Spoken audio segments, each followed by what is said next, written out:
Hello guys, welcome to this video, and in the previous video we are discuss about Java data types, and now we are going to discuss about Java operators. So what is Java operators? Operators are used to perform operations on variables and values. So in this example, we have this operator na plus. So this operator is to add two values. So yung value ni x is 100 plus 50 is yung magiging value niya is 150. So ginagamitan natin ng addition. So although plus operator is often used to add two value, like in this example, it can be also used to add a variable and a value. So in this case, we have this sum variable which is used in the second variable, which is sum1 plus yung value na 250. So pwedeng ganyan. Ipapasa niya yung value dito.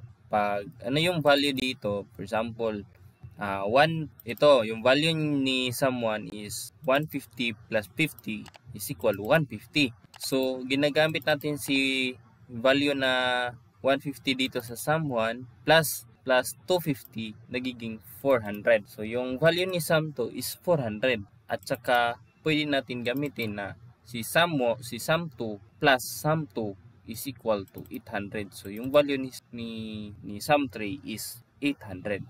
So yun lang guys. So meron din tayong Java divides the operators into the following groups. So meron tayong groups na operators, yung arithmetic operators, assignment operators, comparison operators, and logical operators. So meron tayong example dito guys na arithmetic.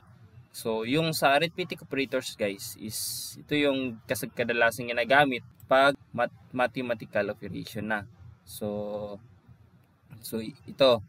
So meron diyan na plus. So ito 'yun ginagamit pang addition. So it's add two values. So x plus y, yung ganyan. So yung operator naman na minus is subtraction, multiplication, yung asterisk, division, then ito yung percentage, ginagamit yung modulus, no? Ito yung sa modulus sa Java. And yung plus plus, ito yung increment, minus minus, decrement. So yun guys. So meron din tayong Java assignment operators. So yung equal na sign dito is nag-a-assign siya ng 10 na value. So yung operator na assignment natin na equal is siya yung nag-assign ng value na 10 sa variable x. So yan guys. I hope maintindihan nyo ng linaw. So ito naman yung comparison operators. So bali yung comparison operators naman ay kino-compare niya yung dalawang variable. So sa programming, it helps to find answer and make decision. So ginagamit dito sa pagbigay ng mga decisions, or ito yung kadalasan na nag-return ng either true or false na value. So yung mga value na yan is yun yung mga boolean values. And in this case, magiging yung ginagamit natin is greater than. So yung sa example natin is titingnan natin na yung value ni x is may 5 at value ni y is may 3. So in this case,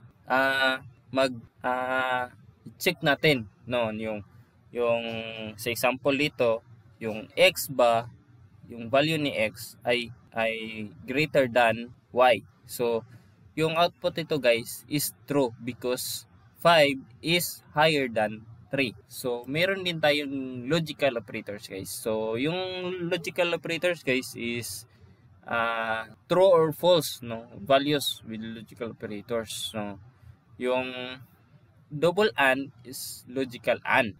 Ganitong operator guys is logical OR. At ito naman is logical NOT, double AND or not. So yung AND dito is nagre-return ng true if yung both condition niya is true. So yan. Ito naman is magre-return siya ng true if yung bawat yung one of the condition, for example dito na condition is true at saka dito is true, is either nilang dalawa na may true na value, magiging true.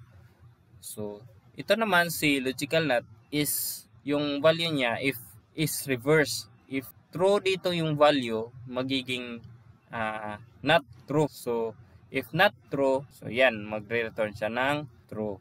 If return false, so magiging true kasi naka-not.